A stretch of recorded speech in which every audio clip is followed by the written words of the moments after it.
Nagsimula ang pelikula noong taong 2006 kung saan sinubukan ng 15 taong gulang na si Anita na gumawa ng photoblog account sa kanyang computer, habang ang kanyang nakatatandang kapatid na si Luisa ay nasa pinto at sinisigawan siya na magmadali dahil mahuhuli sila sa kanilang unang araw sa klase, ngunit hindi niya pinansin ang kanyang ate at nagpatuloy sa ginagawa niya.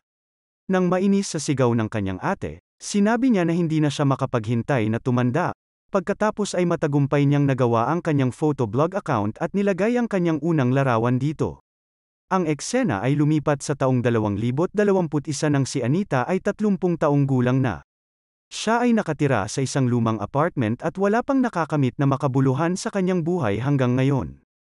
Ang kanyang buhay pag-ibig ay tila magulo rin at ginugugol niya ang karamihan ng kanyang oras na mag-isa kasama ang kanyang pusa. Biglang tumunog ang kanyang telepono at pinaalalahanan siya ng kanyang ina na may biyahe siya pabalik sa kanyang bayan upang dumalo sa kasal ng kanyang kapatid na si Luisa sa matagal na nitong kasintahan na si Douglas. Nakakatrauma para kay Anita na isipin na bumalik at harapin ang lahat ng mga tao sa kanyang bayan, ngunit dahil wala siyang ibang opsyon ay tumuloy siya sa kanyang biyahe at pumunta doon. Pagdating sa kasal, nakaramdam si Anita ng pagkakaiba ngunit paulit-ulit niyang sinasabi sa kanyang sarili na malapit nang matapos ang pagpapanggap at makakabalik din siya sa kanyang ligtas na lugar. Kinutya siya ng kanyang kapatid na si Luisa dahil sa suot niyang lumang damit at tungkol sa kanyang pagiging single, nakita rin ni Anita ang mga bully noong high school na nagpahirap at nangutya sa kanya.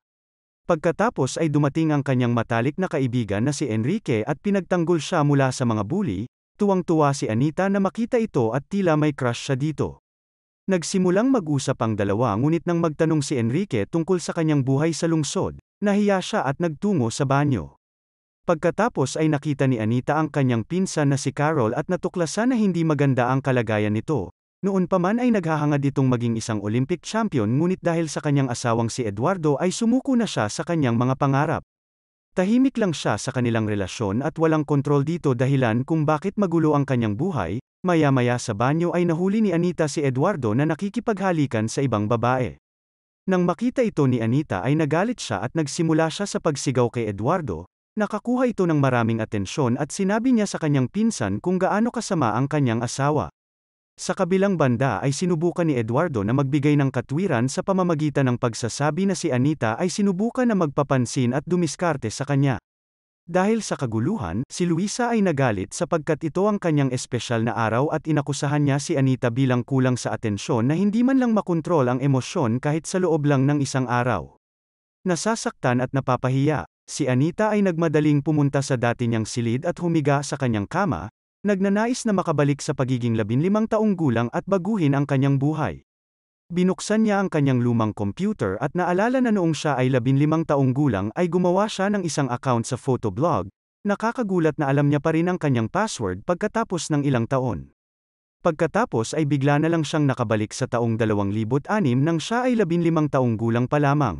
Noong una ay naniniwala siya na ito ay isang panaginip lamang ngunit mabilis na napagtanto na ito ay nangyayari sa totoong buhay.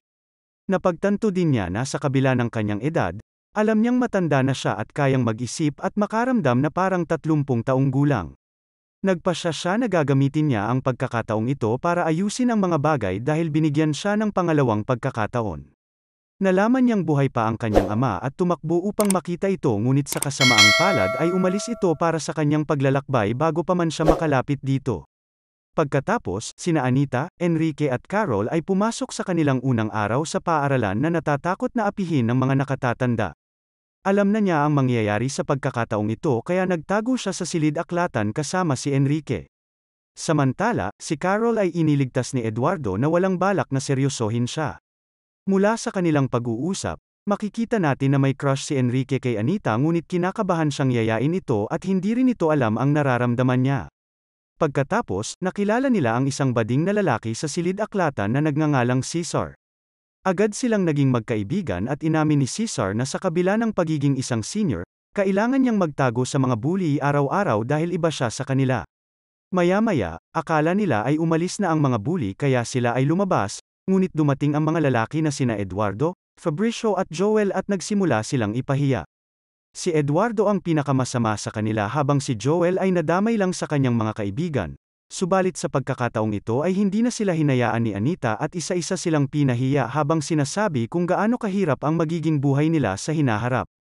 Lahat ng nakasaksi nito ay nabigla dahil lahat sila ay hindi inasahan na lalaban siya sa agresibong paraan. Pagkatapos ng klase, si Anita ay gumugol ng oras kasama ang kanyang bagong kaibigan na si Cesar, sila ay nagpabutas ng tenga at nagpakuha ng litrato. Pag-uwi niya ay nilagay niya ang larawan sa kanyang photoblog account ngunit bigla uli siyang bumalik sa taong 2021. Napansin ni Anita na may butas pa rin ang kanyang tenga at napagtanto na ang kanyang kasama sa kwarto ay isang babae na nagngangalang Camila na dating si Cesar. Lumalabas na ang isang maliit na pagbabago sa nakaraan ay bumago ng maraming mga bagay sa hinaharap. Maya-maya ay nakasalubong ni Anita ang isa sa mga bully noon na si Joel na ngayon ay kanilang bagong kapitbahay.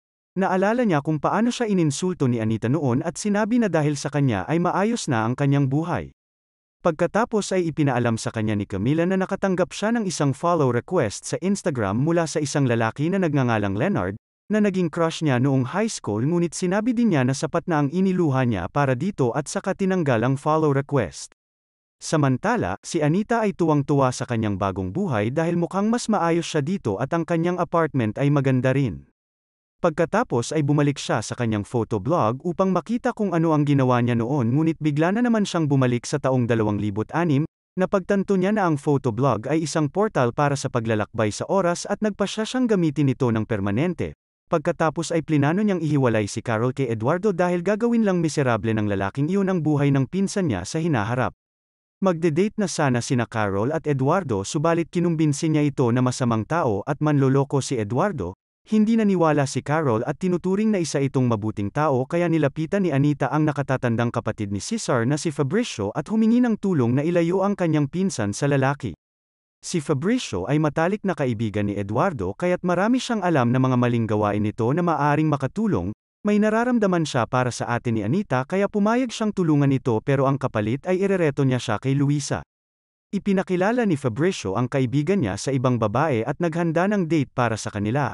Pagkatapos ay ipinaalam niya kay Anita ang oras at lugar ng date ng dalawa para pumunta si Carol doon. Si Carol naman sa kabilang banda ay nasa sabik sa pagkikita nila ni Eduardo, tinulungan siya ni Anita na mag-ayos at dinala siya sa kinaroroonan ni Eduardo. Pagdating dun ni Carol ay naabutan niya si Eduardo na nakikipaghalikan sa ibang babae, pagkatapos ay nagsimula siyang umiyak sa gitna ng kalsada at nabangga ng papalapit na kotse. Dahil sa pangyayaring ito ay nabali ang braso ni Carol at mas lalo pang nalungkot nang malaman niyang hindi siya makakasali sa championship handball game dahil sa pinsalang natamo niya.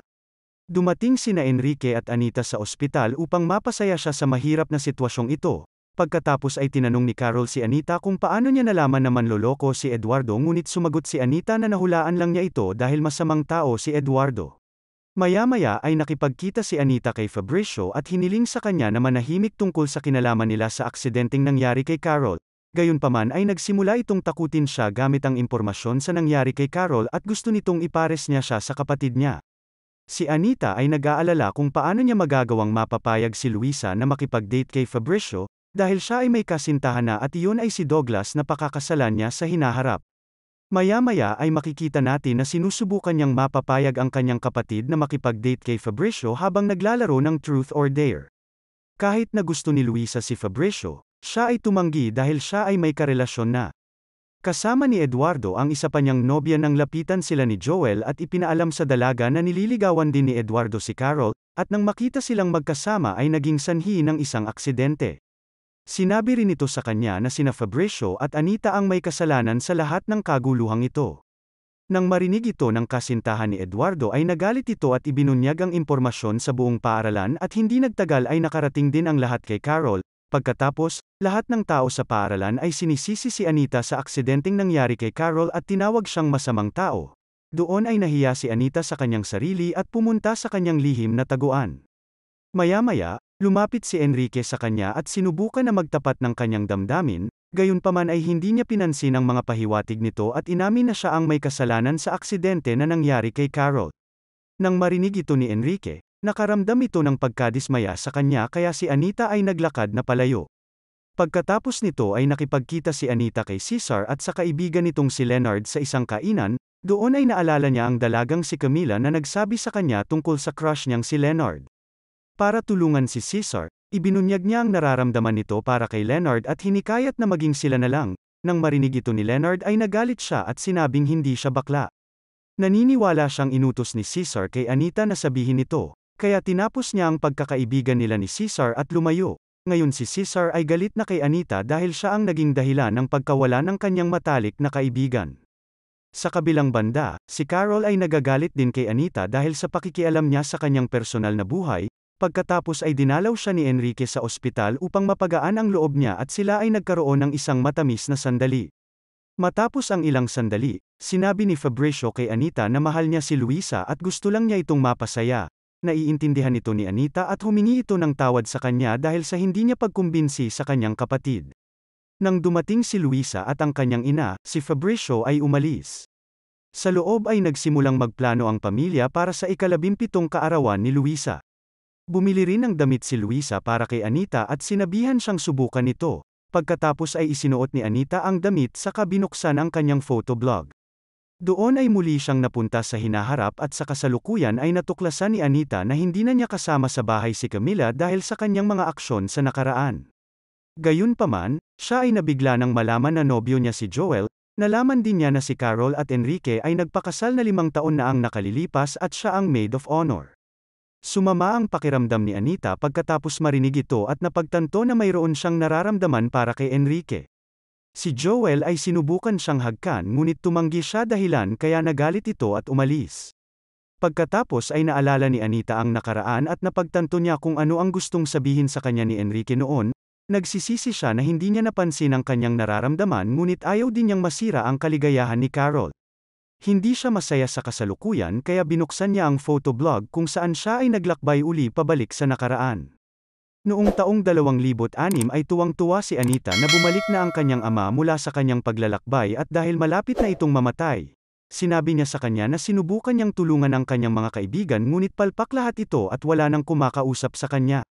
Pagkatapos ay iminungkahi ng kanyang ama sa kanya na huwag niyang subukan na ayusin ang buhay ng mga tao na parabang sila ay mga bagay, at dapat na mas pagtuunan ng pansin kung ano ang gusto niya at kung paano niya mapapabuti ang kanyang sarili. Nang marinig ito, nagpasya si Anita na hindi na niya sisikapin pa na mapabuti ang buhay ng sinuman at sa halip ay humingi ng tawad sa kanyang mga kaibigan. Kinaumagahan ay nilapitan ni Anita si Enrique at pumunta ang dalawa sa isang simbahan upang bisitahin si Carol. Nagagalit pa rin sa kanya si Carol ngunit humingi siya ng tawad at inamin niya na mali siya sa pagkakataong ito. Napagtanto din ni Carol na hindi tamang lalaki si Eduardo para sa kanya, kaya pinatawad na siya nito. Samantala, si Enrique ay nagsimulang kumanta para pagaanin ang kanilang kalooban. Tumingin si Anita sa kanya at napagtanto na nahulog na siya dito ngunit napansin niya na si Carol ay nakatingin din kay Enrique sa parehong paraan at alam niya na sila ay ikakasal sa hinaharap. Nagpasya siyang pigilan ang kanyang damdamin pagkatapos ay pumunta silang tatlo kay Caesar upang makipag-usap sa kanya. Ipinaalam sa kanila ng ama ni Caesar na ang anak niya ay masama ang loob, at ilang araw nang hindi lumalabas ng kanyang kwarto. Pagkatapos ay humingi ng paumanhin si Anita kay Caesar at sinabi na hindi niya sinasadyang saktan siya. Hinimok din siya ni Enrique at Carol na kalimutan na ang mga nangyari. Sa sumunod na eksena, pumunta silang lahat sa bahay ni Leonard upang ayusin ang kanilang mga hindi pagkakaunawaan subalit ito ay naging malupit at sinabing ayaw na niyang makipagkaibigan muli sa kanila. Lumalabas na gusto rin ni Leonard si Caesar ngunit natatakot siyang aminin ito. Doon ay pinayuhan siya ni Anita na huwag pigilan ang kanyang tunay na pagkatao o pagsisisihan niya ito habang buhay. Napagtanto din ni Caesar na si Leonard ay hindi mabuting tao at nagpasya na kalimutan na siya. Pagkatapos ay nagpasya silang apat na umalis sa lugar at nagyakapan. Sa kabilang banda ay kinakabahan si Luisa habang naghahanda para sa selebrasyon ng kanyang ika-17 kaarawan. Humingi siya ng tulong sa kanyang nobyo ngunit ito ay masyadong busy sa mga video game para makinig sa kanya. Si Luisa ay nalungkot at pagkatapos ay nakipag-usap kay Anita at sinabi na nahihirapan na siyang maging perpekto sa lahat ng oras. Si Douglas ay nagmula sa pinakamayamang pamilya sa bayan at ang ina ni Luisa ay tuwang-tuwa na siya ang nobyo ng kanyang anak. Gusto siya ni Luisa bilang isang tao ngunit napagtanto niyang hindi niya kayang gugulin ang buong buhay niya kasama ito. Pakiramdam niya ay nakakulong siya sa relasyon ngunit natatakot siya na masaktan ang kanyang ina kapag nakipaghiwalay siya. Pinayuhan siya ni Anita na isipin kung ano ang gusto niya sa buhay at palibutan ang kanyang sarili ng mga taong talagang nagmamalasakit sa kanya. Pagkatapos ng pag-uusap na ito ay inisip ni Luisa si Fabrizio na gusto rin niya, kaya nagpasya siyang tawagan ito at yayain na lumabas. Maya-maya ng gabing iyon, nakipagkita siya kay Fabrizio na mukhang napakasaya na kasama siya sa isang date. Sinabi niya sa lalaki na pakiramdam niya ay nakakulong siya sa lugar na ito at nais na lang na umalis. Sinabi pa niya na ang pagiging perpektong babae ay mahirap kaya sinabi ni Fabrizio na kalimutan na ito at doon ay hinagkan nila ang isa't isa. Sa kabilang banda ay tinext ni Joel si Anita nang magsimula na siyang magkagusto sa kanya. Sinabi niya kay Anita na siya ay tama tungkol sa pagiging bully ni Eduardo at hindi na niya sinasamahan ito. Sabik din si Anita na makipag-usap sa kanya dahil sa tingin niya ay nakakatawa at mabait naman ito. Ang lalaki ay namangha sa kung paano niya nalaman ang lahat at pabirong nagtanong kung siya ba ay nagta-time travel. Sa kabilang banda ay lubhang nabahala si Anita sa pag-aakalang maaaring alam na ni Joel ang kanyang lihim. Dito na nagtatapos ang kwento, sana ay nagustuhan mo ito. Kung hindi ka pa nakasubscribe ay mag-subscribe ka na upang matulungan mo ang channel na ito. Mag-comment ka na rin tungkol sa kwento. Salamat!